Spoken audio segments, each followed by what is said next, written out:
Ya, orang-orang Islam ini sekarang hidup dalam kemunafikan karena apa? Karena di satu sisi harus menuruti hukum yang dibuat di Indonesia, di satu sisi di masjid hukum Allah yang harus ditegakkan. Bukan di masjid, Bang Edi ya, di komunitas kita ya, Bang Edi ya. Iya, bukankah Muslim terus-menerus? Sekarang begini, Mas Panani, benar nggak Muslim ini sangat rindu supaya didirikan syariat Islam? Betulkah umat Muslim ini sekarang teriak-teriak dirikan syariat Islam, khilafah solusinya? Kan itu sekarang yang diseru-serukan orang. Yang paling buruk di sisi Allah adalah orang-orang kafir karena mereka itu tidak beriman. Bahkan Muhammad diutus untuk memerangi manusia. Bahkan kata Muhammad, jikalau mereka tidak mengucapkan syahadat, maka harta dan darah mereka itu tidak akan terpelihara.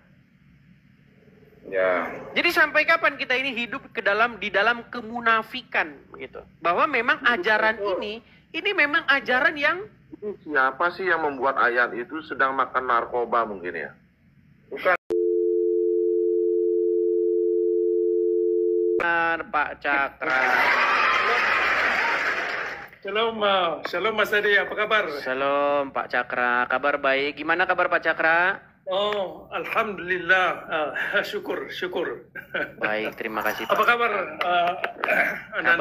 Kabar baik. Pak Cakra, ya. Ini saya dengar-dengar nih Pak Cakra ini tadinya seorang Muslim. Sampai sekarang masih Muslim atau gimana Pak Cakra? Saya ini bukan Muslim Islam Nabi Muhammad, tetapi Muslim versi saya sendiri. Islam versi Anda sendiri. Iya. Oke. Boleh nggak jelasin dulu Pak Cakra, perkenalkan diri dulu, latar belakangnya gimana gitu Pak Cakra. Setahu saya Pak Cakra ini kan orang Aceh. Aceh itu setahu saya itu orang yang kental dengan Islamnya. Ini bagaimana jalan ceritanya kok Pak Cakra ini bisa sampai mengatakan sesuatu yang sangat kontroversial begitu. Mengatakan Muhammad tuh tokoh fiksi yang dikarang-karang oleh pengarang hadis. Kemudian mengatakan Islam tuh pembawa kekacauan begitu. Gimana itu ceritanya Pak Cakra? Silakan. Ya baik, terima kasih atas kesempatan. Ya ceritanya panjang, tetapi bisa saya sebutkan beberapa dimensi. Bahwasanya di dalam Islam itu secara struktur ya, agama Islam itu bukan menuju kepada pencerahan, kepada perbaikan akhlak, bukan kepada enlightenment. Kalau Islam bukan menuju kepada akhlak, tetapi diklaim sebagai akhlak, berarti ada kerancuan di dalam klaim yang dibuat. Betul. Bagi saya itu sangat bermasalah. Karena kenapa? Dalam hidup ini kita lihat, walaupun kita punya sarjana, punya insinyur, tetapi akhlak itu sangat tidak bisa dipisahkan daripada perangai seseorang. Ya kan? Jadi kalau Islam tidak bisa mewujudkan dan mengaktualisasikan secara sistematis cara membutuhkan aswatun hasanah yang diklaim janji datangnya Nabi Muhammad, berarti ada masalah dalam doktrin Islam itu yang sungguh bermasalah. Itu Contoh-contohnya nih, contoh-contoh menurut Pak Cakra, hal-hal yang memang Islam itu merupakan ajaran yang destruktif atau merusak, itu apa contohnya misalnya?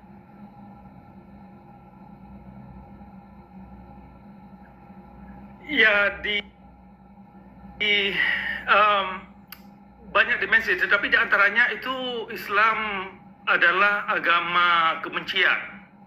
Jadi benci itu kan sangat merusak, apalagi untuk anak-anak. Kalau Tuhan membenci satu kaum, yaitu terutama kaum Yahudi, ini sangat bermasalah. Kemudian kalau Islam mengajarkan orang Islam membenci orang Kristen, orang Hindu, agama-agama lain, berarti umat Islam itu dibina dengan teori-teori yang demikian, sehingga mereka ketika mereka dewasa tidak bisa mengasimilasi diri mereka atau berkawan dengan orang lain, bekerja sama dalam satu usaha yang bisa menciptakan satu hasil yang baik bagi mereka sendiri dan bagi masyarakat untuk bisa kontribusi kepada negara dan seterusnya dan kepada dunia. Nah, karena kebencian ini adalah bagian daripada iman, nah ini bermasalah bagi saya. Nah, berarti ada hal yang memang sangat miring dan sehingga Islam ini susah sekali mewujudkan konsep rahmatan lil alamin. Contoh konkretnya Pak Cakra, ayat-ayat yang menurut Anda itu sangat-sangat memiliki muatan yang Anda utarakan gitu, menjadi malapetaka bagi umat manusia, itu ayat apa misalnya?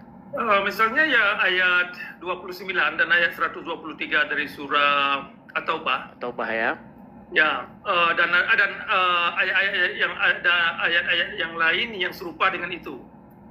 Jadi Pak Cakra begini, apakah Anda setuju bahwa orang-orang yang melakukan teror begitu ya, seperti kasus bom Bali, kasus bom-bom lainnya yang terus-menerus kita lihat di Indonesia nggak kunjung usai, BNPT sampai mencari daya upaya segala upaya, tetap saja kejadian itu terus berulang. Dari zaman bom Borobudur sampai bom yang kemarin yang terbaru ya, bom yang terbaru kemarin yang gereja Katolik, itu menurut Anda itu memang mereka lakukan atas perintah Al-Quran itu atau bagaimana menurut Anda ini Pak Cakra?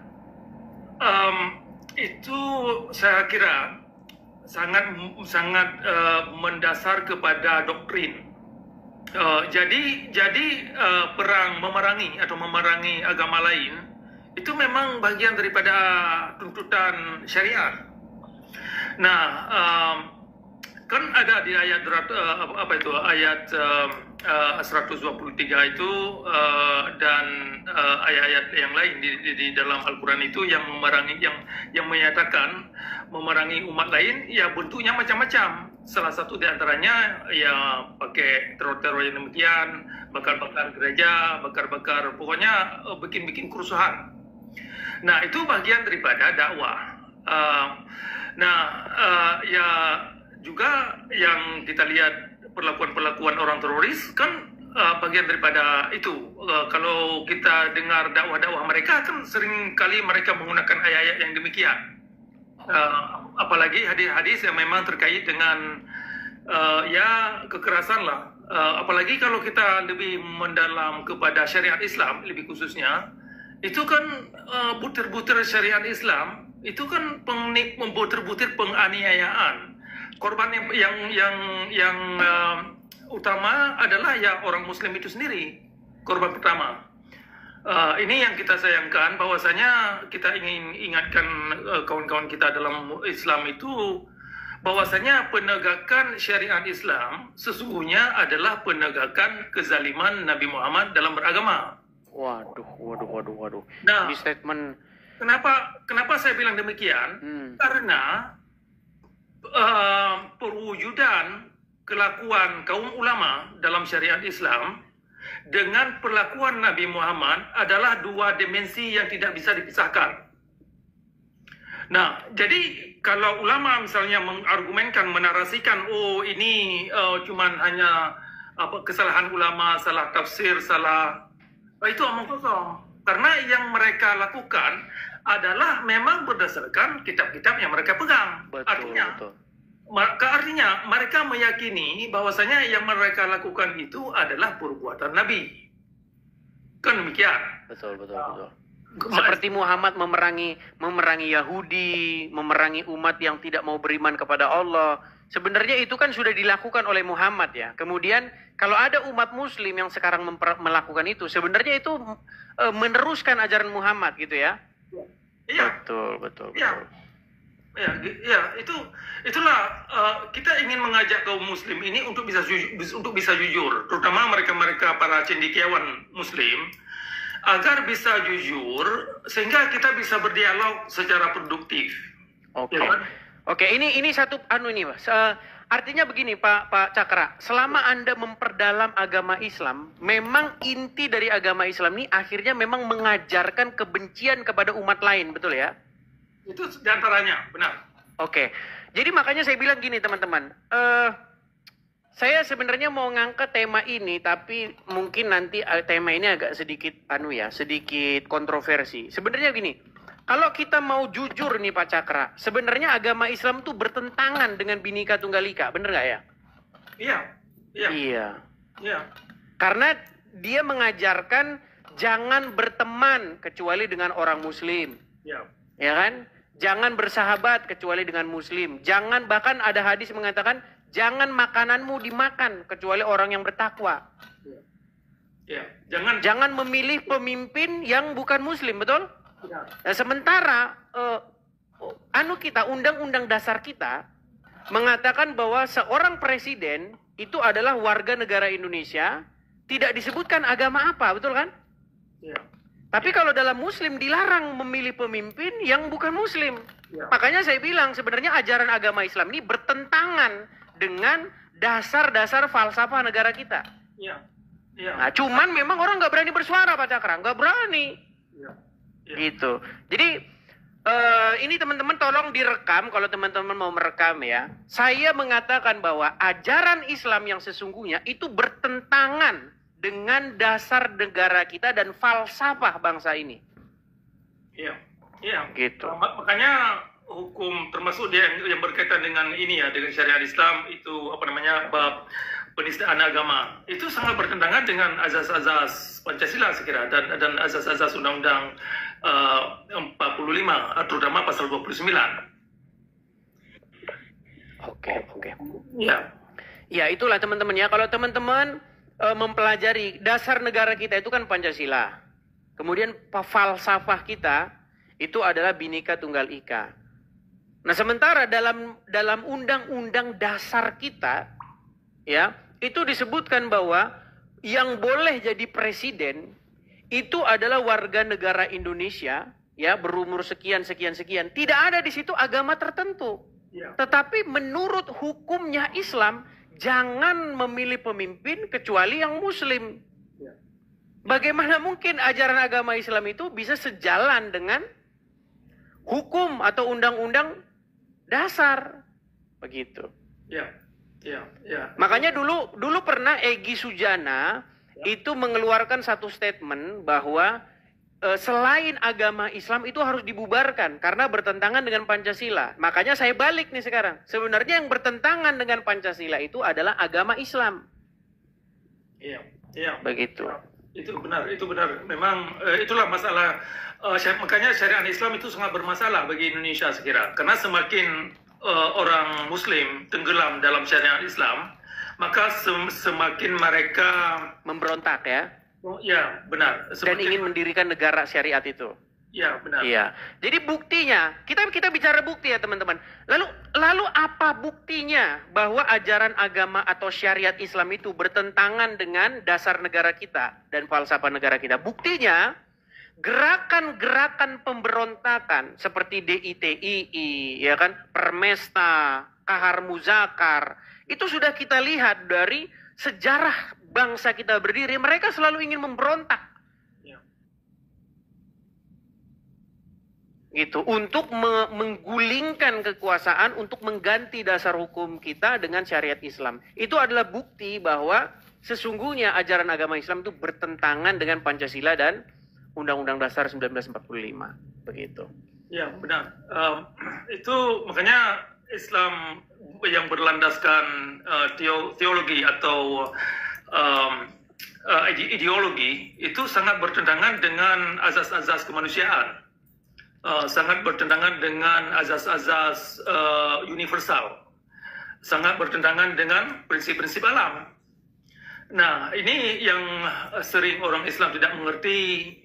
Makanya kalau kita ajak mereka untuk membuktikan secara konkret mekanisme untuk mewujudkan aswatun hasanah dan agama yang rahmatan lil alamin secara ini ya, methodical, secara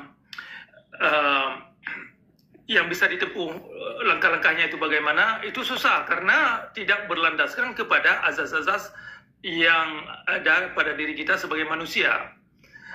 Tetapi karena keyakinan yang buta kepada dogma buta, ini yang membuat orang Islam ini terperangkap dalam slogan. Jadi mereka menganggap misalkan begini, ada amal ma'ruf. Yang dimengerti umat amal ma'ruf adalah kerja baik. Tetapi kalau kita pelajari semakin mendalam, yang dikandung amal ma'ruf ternyata kerja jahat. Memerangi orang lain, ya kan, kerja yang menipu demi agama, banyaklah, terutama dalam dimensi syariat Islam. Itu sudah di mata kita semua, dan kawan-kawan di bawah bisa menelusuri mereka sendiri, dan buktinya sudah banyak, bukan hanya di Indonesia tetapi di berbagai negara, bahwasanya syariat Islam tidak dapat mengangkat marwah satu bangsa. Iya, betul sekali. Ya. Dan tidak pernah mengangkat marwah kita secara Ya. jasad, apa namanya. Betul. Artinya gini, kita kan harus bercermin dari yang sudah-sudah gitu ya. Ya. Contoh, bahkan di zaman Muhammad saja itu ketika pada zaman Khilafah Rasyidin itu, bagaimana penerus Muhammad itu terjadi kekacauan di mana-mana. Terjadi disintegrasi, terjadi peperangan, saling tikai, saling bunuh, ya kan? Bagaimana seorang pemimpin saja seperti Umar bin Khattab, seperti Ali bin Abu Thalib, seperti Utsman bin Affan itu berakhir dibunuh. Gitu kan? Itulah satu bukti bahwa kita tidak mungkin bisa mengatakan bahwa syariat Islam itu memang membawa sesuatu yang baik begitu. Dari yang sudah terjadi, di mana ada syariat Islam, di situ ada kekacau balauan. Seperti misalnya yang terjadi sekarang di Afghanistan, di Pakistan, Syria, bahkan di zaman-zaman setelah Muhammad sendiri itu kekacauan di mana-mana begitu. Benar, termasuk di Afrika Barat itu kan orang-orang yang sangat radikal, itu kan mereka menggunakan syariat Islam. Itu negara-negara mereka kena anjlok, padahal sumber daya alam yang dikandung oleh negara mereka itu kan sungguh banyak. Tetapi karena syariat Islam, umatnya itu miskin. Karena ya orang takut untuk datang ke sana untuk menanam modal, untuk mengembangkan satu bisnis.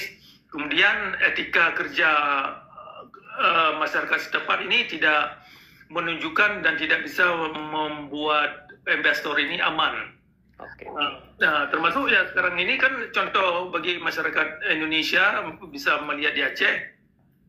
Sekian lama sudah ada Islam di Aceh.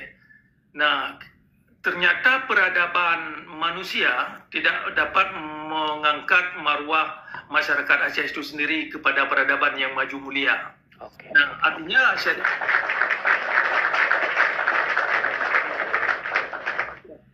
syariat Islam memang bukan kepada kebenaran, bukan kepada nilai-nilai kemanusiaan, bukan untuk mengangkat marwah dan daya nalar kita ini agar kita ini menjadi kreatif, produktif dalam hidup, bisa bermanfaat untuk diri kita ini dan untuk masyarakat dan kepada dunia. Dan syariat Islam bukan untuk mengangkat marwah kaum wanita. Nah, ini ibu-ibu yang di bawah ini tolong dipikirkan ini persoalan syariat Islam. Itu di antara korban pertama adalah kaum wanita. Betul sekali. Di mana wanita itu terkekang hak-haknya, bahkan mereka itu tidak boleh keluar rumah ya, menurut syariat Islam ya. Iya. Jadi teman-teman, ya memang gini Pak Cakra, masalahnya itu banyak umat muslim itu yang tidak mendapatkan edukasi yang benar begitu. Mereka hanya mendapatkan sebuah slogan-slogan kosong tentang wah, korupsi, khilafah solusinya, ini segala macam. Ya puji Tuhan lah, artinya negara kita itu sudah mengambil tindakan untuk membubarkan ya paham-paham semacam ini, yang memang paham-paham semacam ini itu mengancam dapat membuat disintegrasi antar bangsa begitu. Jadi makanya saya bilang teman-teman ya, bukti bahwa ajaran atau syariat Islam bertentangan dengan dasar negara kita, dengan Pancasila dan Undang-Undang Dasar 1945 adalah bahwa mereka dari sejak berdirinya negara kita ini selalu berusaha untuk mengerongrong keutuhan NKRI itu dengan cara mengganti dasar negara kita Pancasila itu dengan syariat Islam. Oke lah, itu buktinya ya. Saya nggak omong kosong begitu. Ya. Seperti itu. Kalau bisa tambah sedikit menjawab pertanyaan Mas Edis tadi, persoalan latar belakang saya. bagaimana saya melihat Islam ini bermasalah secara moralitas ya. Karena Islam secara ideologi itu mereka mengambil ayat-ayat yang sebagian ayat Al-Quran diterjemahkan sedemikian rupa untuk kepada kejahatan. Nah, sedangkan ada sejumlah ayat-ayat Al-Quran yang bagus itu ditolak. Contoh. La ikraha fiddin ayat 256 surah Al-Baqarah. Itu sebenarnya bagus. Tidak ada paksaan gitu ya dalam beragama ya. Benar, itu bukan ya tidak ada paksaan dalam beragama. Itu kan bisa menciptakan toleransi beragama, bisa menciptakan debat yang produktif, ya kan? Semua manusia, semua orang Islam berhak untuk mempertanyakan apapun yang perlu dikaji dan perlu dipertanyakan secara kritis. Nah, tetapi karena dalam dimensi syariat Islam tidak mengakui ayat 256 dari surah Al-Baqarah, sehingga ayat itu tidak banyak makna apa-apa, tidak berfungsi, malah ayat itu menjerat orang-orang yang masuk Islam seperti kayak ini orang mualaf, ya kan? Kebanyakan orang mualaf terpedaya dengan ayat itu. Mereka mengira la ikraha fiddin, mereka masuk Islam, oke, saya masuk Islam, nanti kalau saya tidak suka saya keluar, kan demikian. Padahal kalau sudah masuk, kalau keluar itu akan dipancung ya. Benar, ya. Jadi ini perlu dimengerti oleh kawan-kawan di bawah ini, bahwasanya la ikraha fiddin itu bukan bagian la ikraha fiddin itu adalah hanya slogan untuk menggait orang yang ingin masuk Islam, tetapi ketika mereka masuk Islam, mereka tidak punya hak untuk menggunakan ayat itu lagi. Nah, satu hal Pak Cakra, gini. Banyak sebenarnya kita ini atau pemimpin negara ini itu sebenarnya yang muslim ya, hidup dalam kemunafikan. Kenapa saya katakan hidup dalam kemunafikan? Karena menurut Al-Quran, barang siapa yang tidak memutuskan perkara berdasarkan apa yang diturunkan Allah, itu adalah orang-orang yang zalim, orang-orang yang kafir. Karena mereka tidak memutuskan perkara berdasarkan apa yang diturunkan oleh Allah. Sementara negara kita itu tidak memutuskan perkara berdasarkan apa yang diturunkan Allah. Contoh misalnya, di negara kita kalau orang mencuri itu ditahan. Kalau orang berzina itu ditahan juga. Kalau orang mengganti agamanya bahkan nggak apa-apa. Sementara menurut Al-Quran, menurut hukum yang diturunkan oleh Allah, kalau orang mencuri dipotong tangannya. Kalau orang berzina dicambuk. Kalau orang mengganti agamanya maka dibunuh. Itulah kenapa Aceh sekarang itu memperjuangkan untuk didirikan syariat itu. Karena memang Aceh tahu bahwa ini hukum ini nggak sesuai dengan syariat. Nah makanya saya bilang teman-teman, kenapa ajaran agama Islam itu tidak sesuai dengan hukum yang ada di negara kita? Karena memang ya apa yang diungkapkan, hukum yang dinyatakan oleh Allah tidak bersesuaian dengan hukum yang kita anut sekarang. Itulah kenapa mereka berusaha untuk menggulingkan pemerintahan untuk mengganti dasar negara kita. Gitu. Tapi sekarang ini sebenarnya banyak orang-orang yang ya harus bermuka dua, harus berpura-pura ini. Itu makanya saya melihat memang ya ini seperti makan buah si malakama begitu ya. Mau diikuti hukum kita bertentangan dengan syariat Allah, mau ini nanti dianggap pemberontak. Itu. Ya. Itu memang syariat Islam seperti saya katakan tadi memang bermasalah bukan hanya di Indonesia tetapi di mana saja. Ini perlu kita ingatkan kepada rekan-rekan di bawah yang muslim untuk bisa memikirkan bahwasanya kalau orang Islam mau syariat Islam, kenapa mereka tidak ke negara-negara, larinya ke negara-negara seperti Afghanistan, ke negara-negara Afrika Barat di sana kan, dan Karena mereka tahu bahwasanya hasil daripada syariat Islam sudah kita lihat hanya Kebodohan, kedunguan, dan malapetaka ya. Ya, Ya. benar. Ya benar. Nah, jadi ke depan kita perlu menginspirasikan kawan-kawan kita yang terutama mereka-mereka yang sudah di bangku kuliah ya, mereka yang sudah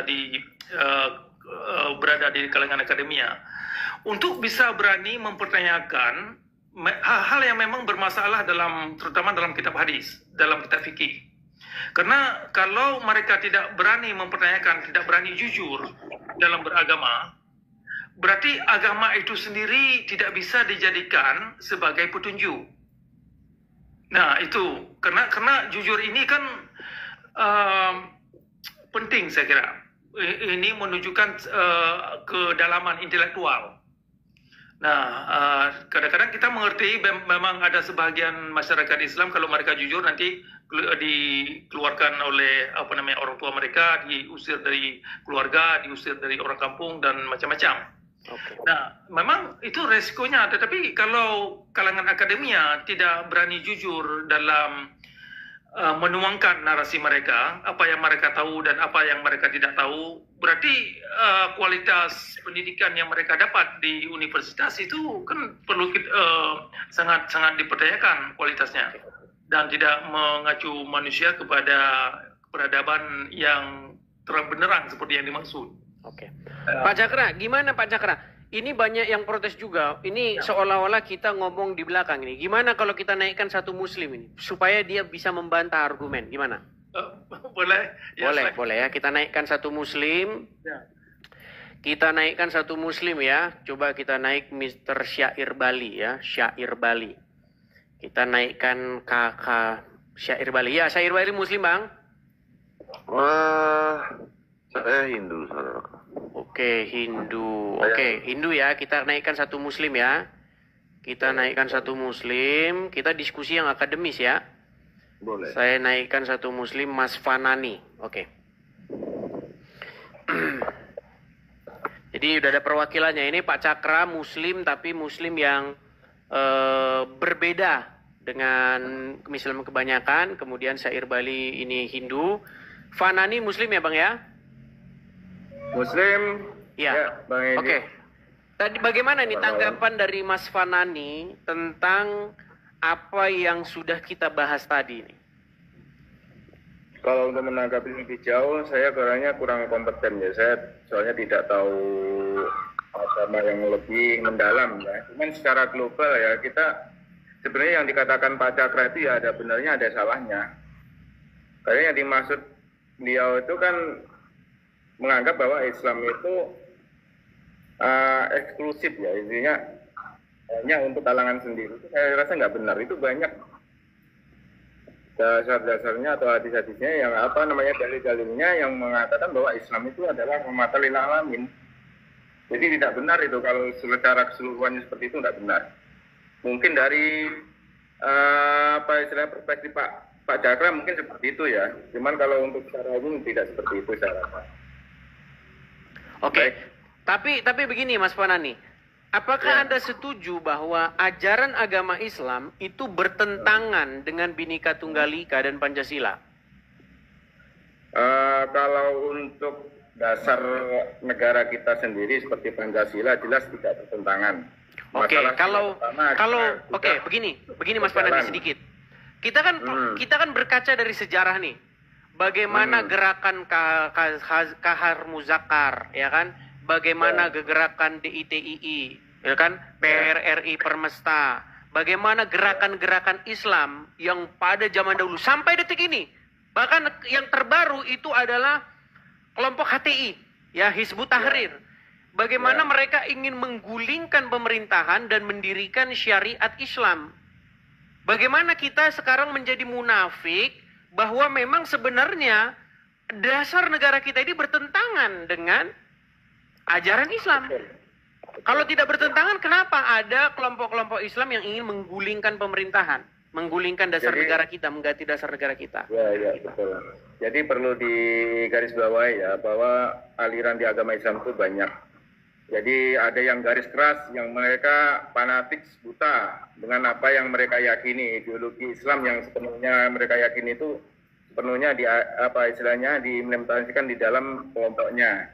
Dan ada juga yang Islam moderat, ada juga yang Islam netral. Maksudnya netral itu dalam artian ya Islam yang asal Islam aja. Dan negara kita itu kan memang berdasarkan berdasarkan dengan hukum Islam. Jadi kita harus menyesuaikan juga di mana kita tinggal dan di mana kita harus menerapkan hukum itu. Jadi nggak bisa kita memaksakan hukum Indonesia itu harus Islam, nggak bisa, karena masyarakat Islam itu bukan semuanya Islam, dan pendiri bangsa negara kita itu juga bukan semuanya Islam. Itu harus dimaklumi kita sebagai orang Islam di Indonesia ya harus bersifat moderat lah. Ya, makanya kesimpulannya ya Pak Cakra, tadi sudah saya katakan bahwa memang seorang muslim harus menjadi muslim yang munafik. Benar, itu bukan munafik ya, istilahnya asal jangan menabrak aturan syariat yang telah ditetapkan Allah dan Rasulnya secara Oke, saya kasih contoh spesifik yang nyata nih Mas Panani. Ya. Menurut hukum Allah, menurut hukum yang ada di dalam Al-Quran, kalau Ya. seseorang mengganti agamanya, maka harus diapakan? Itu ada hukum semacam hukum di apa istilahnya, di pancung ya atau di Oke. apa namanya. Sementara sekarang, apakah itu diberlakukan? Ya untuk Islam yang fanatik mungkin memperlakukan ya seperti halnya di negara-negara yang Bukan, di negara kita kan bahas negara kita. Orang yang keluar dari Nggak agama bisa, Islam. karena bertentangan dengan hukum negara kita. Nah, Nggak bisa. makanya saya bilang tadi, Mas Panani, bahwa sesungguhnya kalau kita mau jujur, hukum Islam itu bertentangan dengan hukum kita. Dan itu kita harus Ya, akui. memang. Kenapa kita harus bermunafik? Ya bukan masalah munafik ya, kita itu harus moderat ya. Intinya kita harus juga jangan terlalu kolot, jangan terlalu terlalu kolot itu. Kita Padahal kalau kita merujuk kepada menyesuaikan dengan situasi Al-Quran, dan barang kondisinya. siapa yang tidak memutuskan perkara berdasarkan yang diputuskan Allah, itu adalah orang-orang zolim. Begitu. Oke, coba kita minta tanggapannya dari yang lain. Mungkin Pak Syair Bali atau Pak Cakra mau nanggapi, silakan. Oke, Pak Cakra atau saya dulu, monggo. Terserah. Silakan Pak dulu ya. Ya. Terima kasih. Terima kasih Edis, Adinda, sudah merayakan saya. Jadi begini, hukum agama di Indonesia dengan ada 5 agama itu kalah dengan hukum Indonesia. Tidak ada kompromi. Ya, tidak usah dipertentangkan bahwa hukum agama di Indonesia itu sudah kalah dengan hukum positif yang berlaku di Indonesia. Itu menandakan bahwa hukum Tuhan di Indonesia itu kalah dengan hukum manusia. Itu yang pertama. Yang kedua, ya, kalau menurut saya orang Hindu, jujur saja saya mengatakan bahwa Muslim ini besar, ajarannya pasti benar, pasti baik. Cuma dicarut-marutkan oleh para ulama, ya seperti Abdul Somad menghina umat Kristen, ya ini dia menghina umat Hindu juga, bilang menyembah berhala, salib ada setan dan lain sebagainya. Ini udah kacau. Tapi umat Muslim mayoritas di Indonesia semua diam. Itu saya tidak suka. Sangat saya tidak suka. Ya, jadi mestinya umat Muslim di Indonesia itu pintar. Kalau ada ulama, ya seperti itu, mestinya bersuara. Ini akan merusak NKRI. Tapi itu udah ada dasarnya, Pak Syair Bali. Saya tahu boleh berbohong, boleh apa, saya tahu. Tapi hendaknya hati nurani kita itu jalan. Kita berada di Indonesia. Hati nurani itu kita jalan. Kalau memang itu nyeleneh atau salah, mestinya bersuara. Itu yang saya harapkan sebenarnya sebagai umat Hindu di Bali. Karena kami di Bali dengan umat Kristen, dengan umat Muslim, kami pelangi yang indah di Bali. Begitu loh. Ya, tapi kalau tanggapan saya begini, Syair Bali. Kita itu sebenarnya hidup dalam kemunafikan begini. apa yang diutarakan oleh ulama-ulama, masalahnya itu ada di dalam literasi Islam, begitu loh. Jadi sebenarnya yang terjadi itu begini. Mayoritas umat muslim itu mereka tidak tahu apa yang tertulis. Kemudian yang kedua, mereka ini hidup dalam sebuah dilema. Mana nih yang harus diikuti? Hukum Allah atau hukum negara? Ya kan? Betul yang Anda bilang bahwa karena kita negara Indonesia, maka hukum positifnya kan hukum negara. Sementara di hati nuraninya orang Islam, di relung hatinya yang paling dalam, itu hukum Allah yang harus dilakukan. Maka sebenarnya yang terjadi sekarang ini adalah sebuah pending. Sebuah pending kapan gerakan ini bisa betul-betul membludak, begitu. Kalau saya sih melihatnya tinggal menunggu waktu. Begitu. Mungkin Pak Cakra mau berbicara. Silakan Pak Cakra. Ya, boleh. Begini, perlu kita ajak kawan-kawan semua, terutama orang-orang Islam, untuk bisa bercermin di depan cermin. Artinya, kalau agama yang mereka anut mengacu mereka kepada orang-orang jahat, apapun nama, apapun istilah, apapun argumen yang mereka buat, berarti ada masalah di dalam doktrin itu sendiri. Nah, kalau mereka menggunakan ayat Al-Quran, mereka beralasan dengan ayat-ayat Al-Quran dan hadis, berarti ayat Al-Quran itu perlu dipertanyakan kelayakannya itu sampai sejauh mana. Kalau ayat Al-Quran digunakan dengan sedemikian rupa dan mengacu umat kepada orang jahat, nah, maka Al-Quran itu harus digugat untuk dipertanyakan apakah itu memang tujuan Tuhan. Nah, makanya orang Islam tidak hanya memakai slogan, oh ini Al-Quran, kitab suci yang begitu hebat dan bulan-bulan ini adalah hukum Tuhan. Tetapi kalau makna yang dibuat itu adalah mengacu mereka sendiri kepada orang-orang dan golongan yang tidak baik, nah, itu perlu dipertanyakan makna yang mereka buat, termasuk konsep Tuhan itu sendiri. Nah, kalau konsep Tuhan yang dibawa oleh Nabi Muhammad hanya mengacu umat kepada kezaliman dalam beragama, maka konsep Tuhan itu sendiri perlu digugat, perlu dipertanyakan. Jadi jangankan Nabi Muhammad yang perlu digugat, Tuhan itu sendiri, Tuhan yang dibawa oleh Nabi Muhammad itu sendiri perlu digugat. Kalau memang Tuhan yang dianut umat ini hanya membawa umat kepada kezaliman dalam beragama. Makanya saya sendiri sudah lama ini mengajak kaum Islam untuk coba mewujudkan konsep rahmatan lil alamin dalam hidup mereka itu bagaimana. Nah, apakah kalau mereka tidak mampu mewujudkan konsep rahmatan lil alamin pada diri mereka, itu perlu kita pertanyakan kendalanya di mana. Nah, alasannya apa? Nah, kemudian juga sama halnya pertanyaan yang sama kita tanyakan kepada mereka, kenapa Islam itu tidak bisa mewujudkan konsep rahmatan lil alamin yang mereka ini akan pamer-pamerkan. Nah, kita perlu pertanyakan kendalanya di mana. Nah, kalau ada kandungan dari ajaran dalam agama Islam yang terbukti ada kaitannya dengan perbuatan kaum ulama, perbuatan umat yang mengacu umat kepada golongan tidak baik, golongan yang bikin kerusuhan, berarti ajaran itu sendiri perlu digugat, perlu dipertanyakan keabsahannya dan kelayakannya sebagai petunjuk. Nah, makanya tidak ada hal bagi saya sendiri ya ini tidak ada hal yang tidak bisa kita pertanyakan. Harus kita berani mempertanyakan apapun yang perlu kita ingin tahu kalau memang kita ini ingin mencari kebenaran. Nah, kalau konsep Tuhan dan apa yang dibawa oleh Nabi Muhammad tidak bisa dipertanyakan, nah inilah yang membuat umat Islam ini terjebak dalam dogma buta, terjerat dalam kezaliman dan kenesapaan, karena mereka tidak bisa keluar daripada apa yang telah digariskan oleh kaum ulama, oleh kaum mazhab, oleh pendapat-pendapat mereka. Nah, makanya ini kan peran cendekiawan Muslim kan sebenarnya harus ikut ambil andil dalam persoalan ini.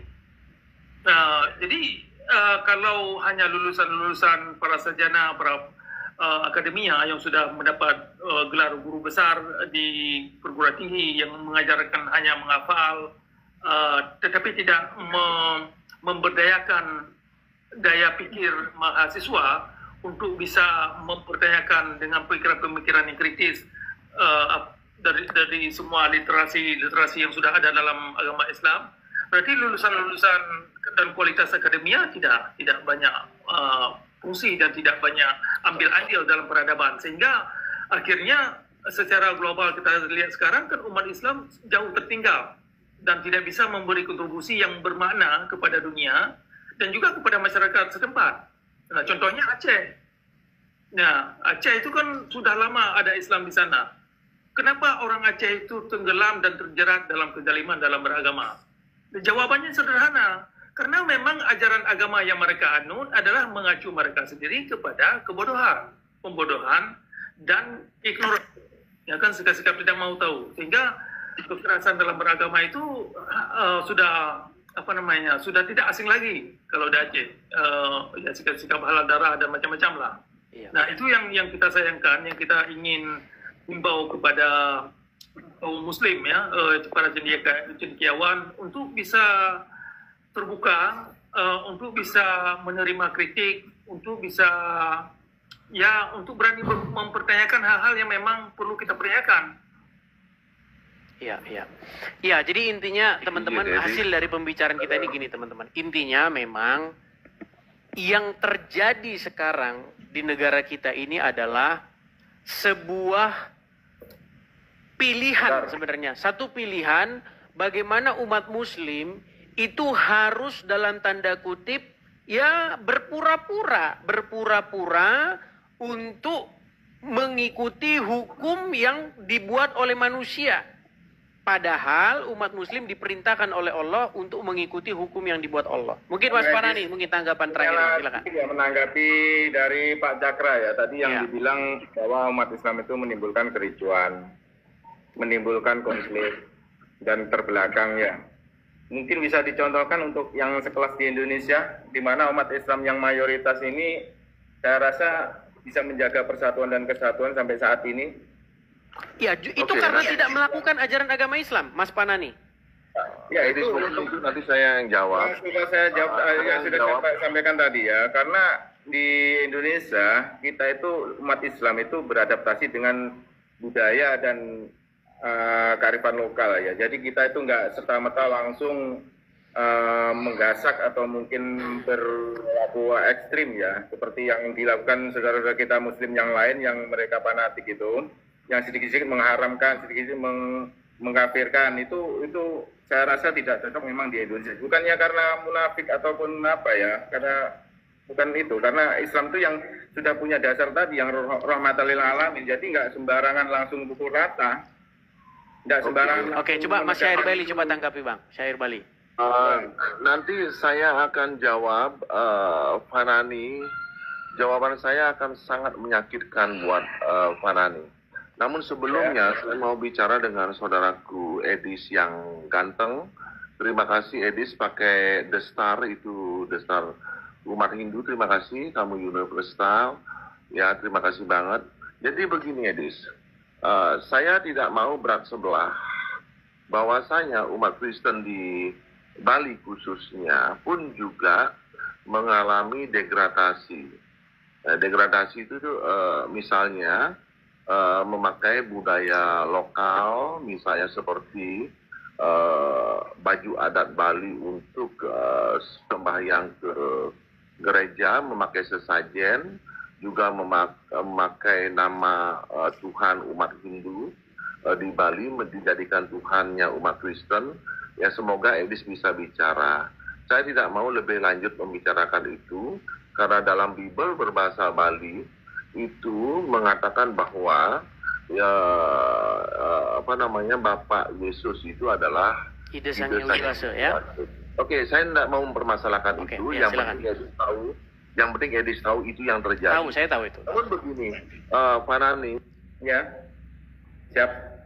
Penting saudaraku ketahui bahwa beribu maaf, mungkin ini suatu pembelajaran bagi kita.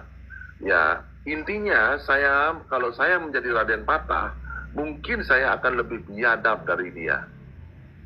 Itu intinya. Ya, itu karena kesalahan Brawijaya V. karena adanya Raden Patah dan para Sunan, itulah peradaban di Indonesia itu hancur. Saya setuju. Hancur. Hancur lebur. Iya. Nah, lalu pertanyaan saya, setelah Muslim masuk, peradaban apa yang telah dibuat oleh Muslim di Tidak ada. Nusantara? Tidak ada. Tidak ada.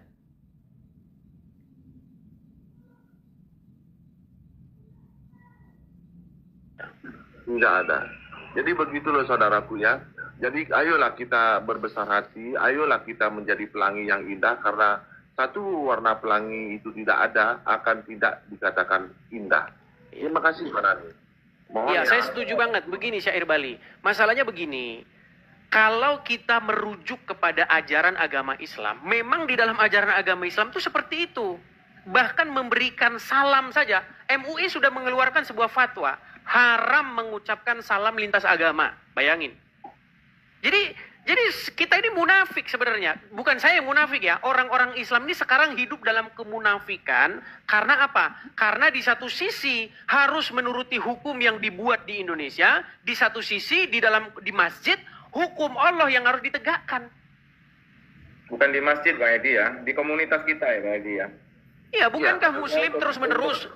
Sekarang begini, Mas Panani, benar nggak Muslim ini sangat rindu supaya didirikan syariat Islam? Betulkah umat Muslim ini sekarang teriak-teriak dirikan syariat Islam, khilafah solusinya? Kan itu sekarang yang diseru-serukan orang umat Muslim. Tapi memang terbendung sekarang. Nggak semua ya. Apa istilahnya saya Anda itu nggak semua seperti itu. Karena kita tahu kita sendiri kan ya orang asli orang Indonesia. Jadi kita berbudaya Indonesia, cuman diwarnai aja budaya kita itu dengan budaya Islam. Jadi nggak sepenuhnya kita itu berubah total, semuanya ala Islam, harus pakai budaya Arab dan lain sebagainya. Perlu dicatat ya, Arab sendiri itu nggak semuanya Islam. Tapi begini Mas Panani, salah satu contoh ya Mas Panani, kita bicara masalah kebaya dan nama orang. Ini fakta yang sudah, ini pelan-pelan loh. Kalau kita memperhatikan ya, kita begini, taruhlah tahun 90 ke bawah. Begitu banyaknya orang-orang Islam, orang-orang Indonesia yang pakai nama asli Indonesia. Ya kan? Ini dari nama dulu. Nama misalnya Joko Susilo, ya kan? Handoyo, siapa? Itu nama-nama orang Indonesia. Sekarang sangat sulit menemukan nama-nama itu. Sekarang nama-namanya siapa coba? Coba. Nama-namanya Arab semua. Itu baru nama. Kemudian pakaian. Sekarang namanya justru seperti nama saya ini ya. Ini nggak terlalu berbau Arab ini. Iya, sekarang coba ya. Lihat anak-anak yang lahir tahun 2000-an ke atas. Bagaimana nama mereka itu sekarang udah nama-nama Arab. Anak-anak Islam sekarang itu namanya berbau-bau ala artis ya. Yang namanya cenderung berakhiran huruf A dan lain sebagainya. Tidak ada bau ininya, nggak berbau Muslimnya, kecuali ada orang-orang tertentu yang mungkin dari keluarga fanatik Muslim ya. Dan perlu diketahui ya, di Indonesia ini Islam memang besar, tapi itu yang mungkin bisa dikatakan bahwa banyak yang ini ya, Islam KTP. Ya, saya setuju dengan itu. Itulah kenapa gerakan Islam itu sekarang mandek. Karena memang orang Islam itu memang tidak melek dengan agama Islam. Ada dua kemungkinan memang. Satu, kalau umat Muslim melek dengan agamanya, ya, ingin memperjuangkan agamanya, kemungkinan pertama negara kita bubar karena ingin didirikan syariat Islam. Yang kedua, itu akan terjadi gelombang murtad besar-besaran. Hanya ada dua kemungkinan itu. Ya, Kalau itu, ini di Aceh itu kan agamanya sangat kental umumnya. Saya sangat tidak terkejut, tetapi angka ini sangat menarik untuk diperhatikan. Itu semakin banyak orang Aceh yang keluar dari Islam. Cuma mereka tidak ribut-ribut gitu.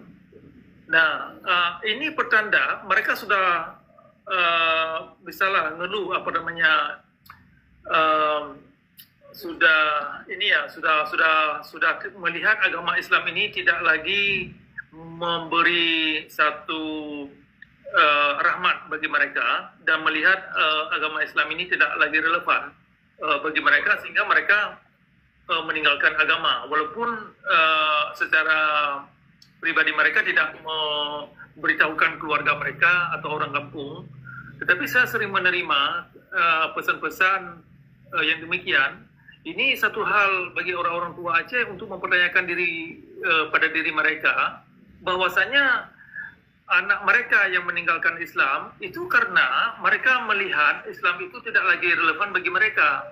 Ya. Nah, ini yang perlu dicatat bagi orang-orang tua. Kalau memang orang tua ini ingin mengajar anak kepada kebaikan, maka harus melihat apa yang diajarkan ustadz-ustadz di pesantren-pesantren. Banyak sekali persoalan-persoalan dan materi-materi yang diajarkan di sana bermasalah dan hanya mengacu murid-murid mereka itu jadi orang jahat. Ya. Satu tanggapan saya Pak Cakra, gini. Saya nggak setuju dengan apa yang dikatakan Pak Cakra, ini terlalu menggiring opini. Oh bukan, ya. begini Mas Panani, begini. Apa di pesantren mengajarkan dengan jahat itu gimana? Oke, saya kasih buktinya, gini Mas Panani. Ini orang Aceh yang banyak istilahnya berpindah agama dari Islam itu datanya dari mana juga. Terus saya pun tidak masalah sebenarnya masalah itu ya, karena saya juga saya mau bicara realita. Saya mau bicara realita. Tapi satu dulu gini. Mas Panani, apa yang dikatakan Mas Cakra, Pak Cakra itu benar. Kenapa? Apa buktinya bahwa ada hal-hal yang nggak beres diajarkan oleh para ustadz? Sekarang negara itu sedang melakukan sertifikasi para ulama. Itu bukti nyata bahwa banyak ulama-ulama memang mengajarkan hal-hal yang berbahaya, mengajarkan hal-hal yang menimbulkan disintegrasi. Itu bukti bahwa banyak ulama-ulama nggak beres. Betul, itu memang ada oknum ya, bukan banyak ulama oknum yang tidak beres. Ya kalau nggak banyak nggak mungkin ada sertifikasi para ulama. Masalah itu tadi ya, masalah ajaran yang itu sebenarnya ajaran yang utama itu sebenarnya semuanya itu mengajarkan kebaikan. Cuman tafsirannya orang itu yang berbeda-beda. Jadi itulah makanya ada aliran-aliran yang bermacam-macam itulah dari. Saya mau bicara sedikit. Ya silakan. Tatkala umat Kristen itu berpindah agama menjadi Islam, tatkala orang Hindu itu berpindah agama menjadi Islam, lalu mereka berkhotbah menjelekkan umat Kristen, menjelekkan umat Hindu. Apa tanggapan, apa reaksi dari umat Muslim? Pada diam semua. Ya, pada diam semua. Kalian mayoritas loh di Indonesia, tapi kalian diam. Kalian menyaksikan itu seolah-olah bangga. Bagi saya umat Hindu mengajak umat lain masuk Hindu itu neraka jahanam. Tapi bagi kalian umat Muslim mengajak orang lain masuk Muslim, bagi kalian mungkin surga kalian dapatkan. Ya, kemana kalian? Orang Hindu yang minoritas kalian mestinya bela, kalian mestinya lindungi, tapi kalian biarkan dicerca sedemikian rupa oleh Gusti siapa yang namanya itu, yang perempuan itu. Kalian diam. Kemana kalian? Ya, karena begini Pak Siar Bali, karena begini ya, justru di dalam ajaran agama Islam itu memang begitu. Itu masalahnya. Masalahnya kenapa umat Muslim pada diam? Karena memang di dalam ajaran agama Islam itu diajarkan yang sedemikian itu. Jangan, bahkan untuk mencintai orang kafir itu nggak boleh. Memberi salam saja nggak boleh, gitu loh. Jangan salah, boleh. Di Islam sendiri malah justru ada ya orang, istilahnya orang laki-laki tidak mengawini mereka perempuan Nasrani maupun Yahudi itu bisa. Iya, kalau mengawini itu pun hanya laki-laki ya, laki-laki mengawini ahli kitab itu boleh. Tapi begini Mas Panani, pernah dengar nggak MUI mengeluarkan fatwa haram salam lintas agama? Pernah, memang itu salah satu ajaran kita memang begitu, tidak boleh. Nah, itulah makanya saya bilang,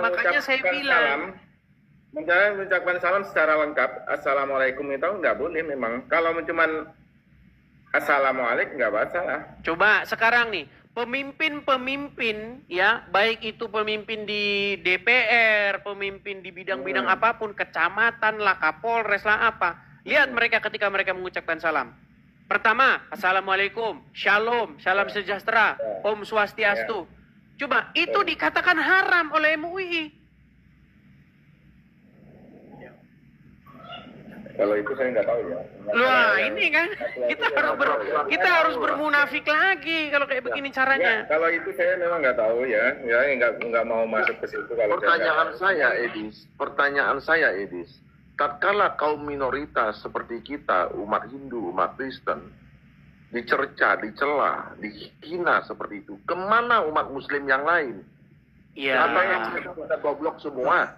Bukan Bang. Apakah mereka mengamini cercaan itu yang saya tidak habis pikir gitu loh. Bang Sair, saya perlu sedikit ya. Saya sebenarnya secara tidak langsung itu saya sebenarnya apa istilahnya mengetahui itu masalah itu ya. Cuman gini ya, kalau teguran secara langsung orang di depan umum itu kan nggak mungkin ya. Ya mereka yang melakukan perbuatan salah itu ya pasti ada yang menegur. Paling tidaknya kalian melapor lah. Makanya salah satunya ada sertifikasi Ustadz itu supaya tidak. Ya kalian paling tidaknya melaporlah ke MUI bahwa ada murtadin atau apalah namanya bagi kalian. Itu malah didukung syiar Bali. Ada yang bagiannya yang undangan itu ada sebenarnya. Bahkan cuman begini, bahkan yang mengundang, ini Fanani ya, ini bahkan yang mengundang seorang penceramah asal India yang namanya Zakir Naik yang membahas-bahas kitab agama orang lain itu adalah kelompok-kelompok Islam. MUI terlibat di sana. Ketua Dewan Masjid Pak Jusuf Kalla itu menyambutnya di Istana Wakil Presiden. Kemudian Kepolisian Negara Republik Indonesia itu memberikan pengawalan. Kemudian pihak pemerintah di Bekasi menyediakan stadion Patriot di Bekasi itu untuk supaya ulama itu membahas agama orang lain. Edis, saya mau bertanya sama Adinda. Yusuf itu apa artinya, Edis? Gimana? Yusuf apa artinya? Yusuf dalam agama Islam. Dalam agama ya Islam dengan agama Kristen apa artinya Yusuf? Baik, saya lupa itu. Lupa saya dalam Babel. Namanya baik, artinya baik. Iya, artinya baik. Ya. Kala itu dalam agama Hindu apa artinya? Nggak tahu tuh. Ya kalau kala itu malapetaka.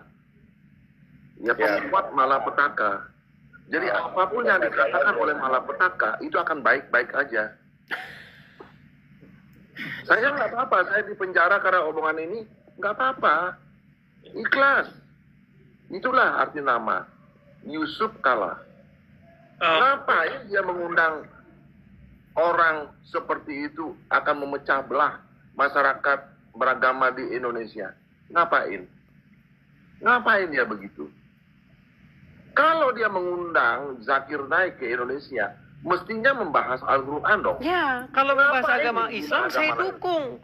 Suka-suka kalian mau sampai jungkir balik kalian bahas agama Islam, suka-suka kalian. Sebenarnya aku motong ya.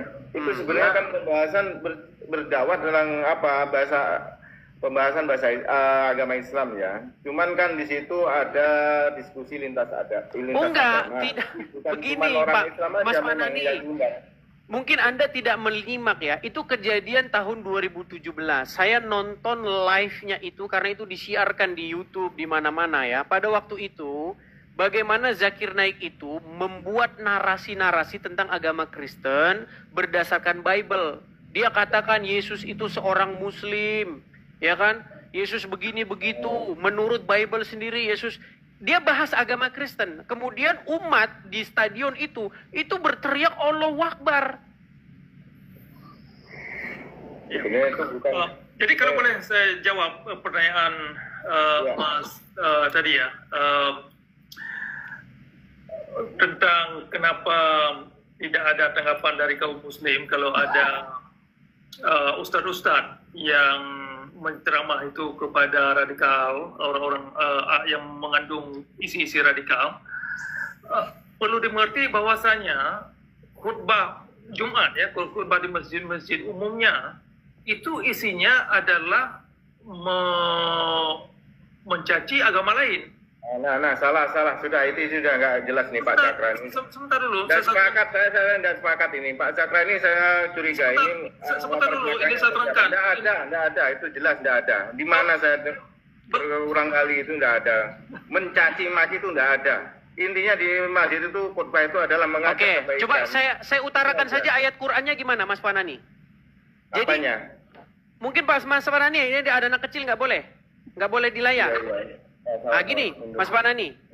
Jadi Makanya, di dalam Al-Quran, kan supaya nggak nampak ya. oke baik. Di dalam Al-Quran ada satu ayat yang menyatakan bahwa seburuk-buruknya makhluk itu adalah orang-orang kafir, orang-orang non-muslim.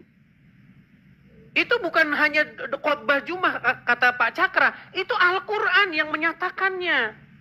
Bisa disebutkan mungkin suratnya ayat berapa? Baik. Panani yang baik. Ya. Jangan lupa, budayakan menolak lupa.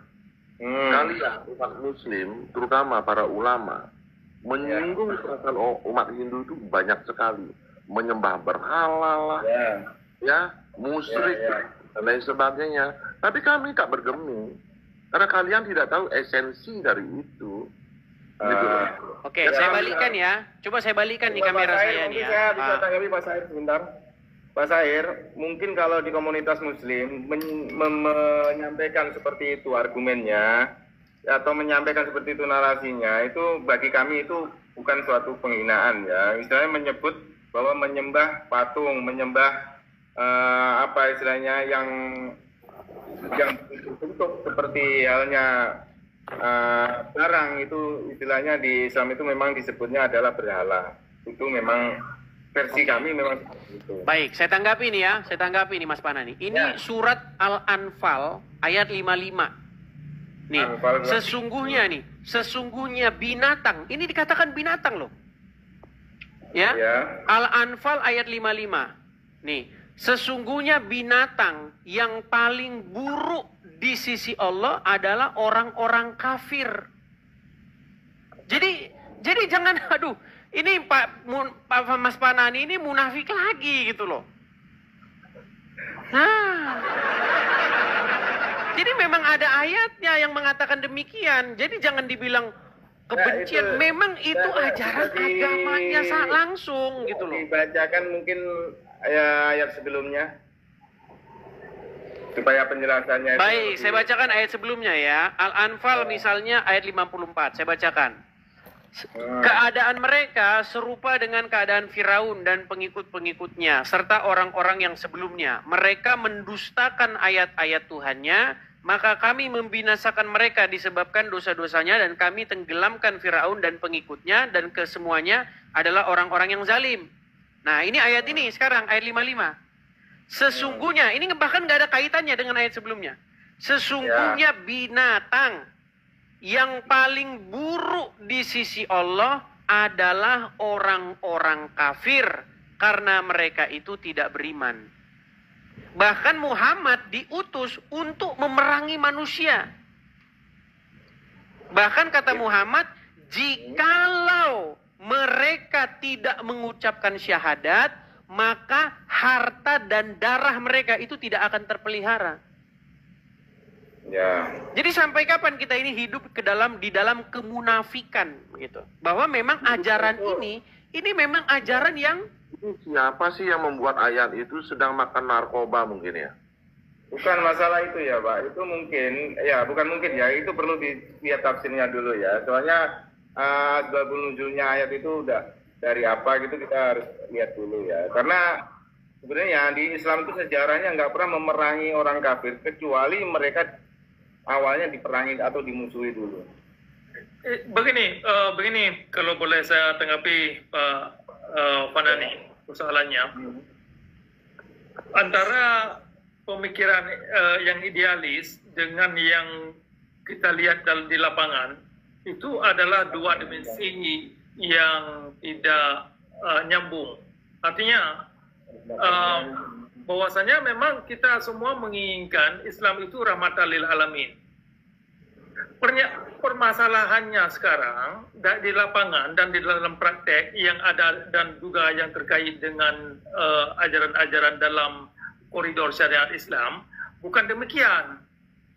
Nah, kalau Bapak pernah tinggal dalam komunitas orang yang ortodok, orang Islam yang ortodok, khutbah-khutbah yang mengandung kebencian itu hampir tiap khutbah, bukan hal yang aneh sekali.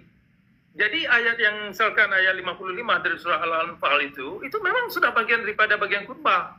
Malah penutup khutbah, mudah-mudahan Tuhan akan menghancurkan umat. Nah, ini yang jadi masalah yang didengar oleh masyarakat, sehingga masyarakat Islam yang tenggelam dalam syariat Islam, dalam ajaran Islam yang ortodok, mereka tidak bisa keluar daripada dogma-dogma yang demikian. Kalaupun ada di antara mereka yang bisa keluar, itu hanya sedikit sekali. Itu pun Mana nih, kalaupun misalnya ada ayat begitu, mestinya kalian pelihara kami dong, orang-orang Hindu, supaya kami tetap ada bagi kalian adalah orang-orang kafir. Kalau kami tidak ada, lalu kalian siapa yang kalian kafirkan? Tapi gini, Pak Cakra dan Syekh Erbali, gini, sedikit Mas Panani, sedikit. Bentar, kita sebentar satu saja. Masalah yang dipelihara itu tadi, kita kan memelihara kerukunan gitu. Itu apakah bukan termasuk dari bagian memelihara kerukunan itu? Kalau kita sebagai mayoritas tidak semena-mena. Sekarang saya kasih contoh nih. Sedikit saya kasih Nah, contoh teman-teman. Gini, saya kasih contoh. Terutama di daerah lain yang mayoritas non-muslim, apa yang terjadi? Seperti di Ambon, seperti di mana? Di Sulawesi, itu apa yang terjadi coba? Nah, ini makanya ini yang Mas Panani ini belum tahu. Gini ya, Mas Panani ya. Selama kita bernegara ini, coba ketika ada hari raya peribadatan Natal misalnya atau tahun baru. Kalau yang Hindu Nyepi saya belum pernah dengar ada peristiwa Tapi kalau Natal dan tahun baru, Brimob, Gegana, Densus 88 itu banyak di situ. Kenapa? Kenapa itu terjadi? Karena akan ada pihak-pihak yang akan melakukan pembantaian di situ. Dihindari hal itu terjadi karena itu sudah terjadi terus-menerus berulang-ulang. Bom meledak di gereja, bom meledak terus-menerus. Kemarin yang terbaru gereja Katolik. Dulu yang di Surabaya, satu keluarga, ibu, anak, bapaknya. Bayangin. Apa mau kita biarin yang kayak begini terus? Masalahnya, ini Mas Panani, saya kasih contoh. Tadi Anda minta ayatnya kan? Nih, ini adalah ajaran agama Islam itu sendiri. Nah, makanya saya sudah pernah bilang, hadis-hadis yang berbahaya begini, hendaknya dihapuskan dari negara kita. Karena ini akan terus-menerus memakan korban. Perhatikan nih, ini hadisnya. Di dalam Sunan Tirmizi nomor sekian ini Arabnya, ini terjemahannya, perhatikan. Telah menceritakan kepada kami dan seterusnya ya. Saya baca intinya. Rasulullah bersabda, saya diperintahkan untuk memerangi manusia hingga mereka mengucapkan tidak ada Tuhan yang berhak disembah selain Allah. Apabila mereka mengucapkannya, maka mereka telah menghalangiku untuk menumpahkan darah dan merampas harta mereka. Jadi gimana kita mau salahkan, memang ajarannya udah begitu, gimana? Maaf, aku tidak bisa menanggapi itu karena saya tidak tahu asbabul wurudnya atau asal usulnya hadis ya. Saya nggak mau masuk ke situ, nanti saya salah. Jadi secara aja dah. Maksudnya secara bahasa global aja sekarang. Untuk Indonesia yang saya dengar, yang saya dengar selama ini ya, tidak ada kericuan yang terlalu besar ya. Izin Panani yang ganteng, izin. Kalau memang kalian umat Islam, jalankan. Karena itu perintah Nabi Muhammad, jalankan itu. Kami tidak apa-apa rela dibasmi oleh kalian. Maksudnya yang mana yang jalan? Kami ingin melihat kalian itu tersenyum dengan ikhlas gak? Yang di mana Jangan Pak yang dijalankan ayat itu. hadis tadi. Kenapa Iya, kalian memerangi umat manusia sampai mereka mengucapkan Dalam syahadat arti itu. tertentu, ya, itu tidak bisa Kalau kita, kalian muslim, jalani tidak bisa itu. kita terapkan di setiap waktu atau di setiap tempat. Nah, makanya saya bilang tadi Mas Fanani, makanya kalian harus hidup di bawah kemunafikan karena memang akal dan hati nurani akan bertentangan. Bukan masalah kemunafikan, memang ada kondisi-kondisi darurat tertentu. Orang Islam itu bisa menghalalkan sesuatu yang haram. Contohnya, makan daging babi itu bisa halal kalau dalam kondisi tertentu. Itu makanya dalam hal tertentu itu bisa jadi halal, bisa jadi haram. Gitu loh. Jadi jangan disamaratakan, jangan di generalisir masalah khutbah tadi Pak Cakra ya. Pak Cakra, mau maaf Bapak Cakra di mana ini tinggalnya kok dengarnya tadi apa khutbahnya dengan apa Islam ortodoks terus ya. Begini, Pak. Kalau yang saya dengar di daerah Nusantara ini, mau di daerah-daerah Indonesia ini kayaknya saya nggak pernah dengar khutbah yang bersifat provokatif. Begini, Pak Fanani, kalau boleh saya kasih saran. Datang ke Aceh, coba tinggal di sana barang 5 tahun, 7 tahun. Oh iya, saya memang belum pernah ke Aceh, Pak. Ya, Oke, kalau Anda tidak pernah mengalami kondisi di lapangan dan tidak Ya. pernah mungkin mengkaji seperti hadis yang telah barusan dibaca oleh Mas Edis, dan itu bukan satu hadis, itu ada juga suara yang sama, itu terjemahan Al-Quran ada beberapa sejumlah ayat yang berbunyi demikian. Nah, jadi belakangan barusan itu kan saya terangkan bahwasanya ada sejumlah ayat Al-Quran memang sangat bermasalah. Apalagi kalau kita lihat dari bunyi-bunyi hadis termasuk Sahih Bukhari, Sahih Muslim. Nah, ini yang mengacu umat Islam kepada kekerasan dalam beragama, kepada tindakan-tindakan yang tidak manusiawi. Saya pribadi menginginkan orang Islam itu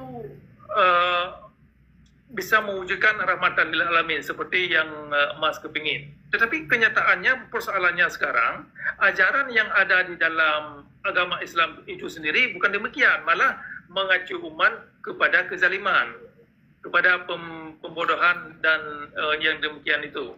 Nah, itu persoalannya. Jadi ini memang ada ketidaknyambungan antara, mungkin saya tidak tahu di mana Mas tinggal, tetapi kalau Anda pernah ke Aceh sana, mungkin coba tinggal barang 5 tahun, 7 tahun, Anda akan lihat, atau ke negara-negara Islam, ke Afghanistan atau ke Saya ini tinggal di saat ini saya tinggal di Kalimantan, Pak. Sebelumnya saya di Jawa. Saya di Jawa, sekarang di Kalimantan. Saat ini saya tinggal di Kalimantan. Feedback. Pak Cakra, ada masalah suara Pak Cakra. Mana nih?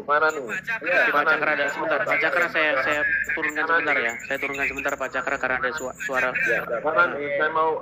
Panani, saya mau bertanya kepada saudaraku Panani. Iya, Pak Cak. Panani kan tinggal di Kalimantan. Oke, pertanyaan saya, Ya. kan ada peribahasa di mana bumi dipijak, di sana langit dijunjung. Betul. Oke, Bali disebut dengan Bali Dwipa.